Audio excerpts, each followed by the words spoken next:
Welcome back to Grain Kernels, where each week we'll bring you a different market expert or employee from behind Great Lakes Grain to discuss important market factors. This week, I'd like to introduce Cory Cowan. He's been with the company for 5 years, but in the industry all his life. What got you into the agricultural industry, Cory? Oh, that's a good question, Noah. I would say probably the pride and passion of agriculture was instilled in me with my grandfather, watching him on his row crop farm, beans and wheat rotation, always soil testing, always using clover.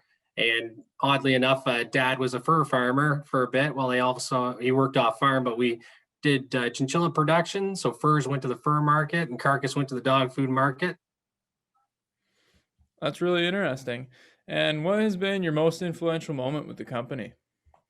I would say overall, right from the time coming aboard, just the culture. Definitely a shared passion for agriculture and working for a cooperative that's owned by farmers.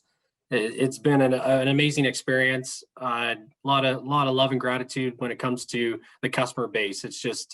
It seems like a family. Honestly, I couldn't agree more. And for the last question here, at this time in the spring, what would you really stress to the farmer and what advice would you have for him? Well, up until the 4 to 6 inches of snow, we were looking at winter annuals were bolting, so we were keeping an eye on that, and then also looking at annual pressure coming in for weed pressure. I would say just keeping our herbicide program in check, always revisiting crop plans as they're a living document.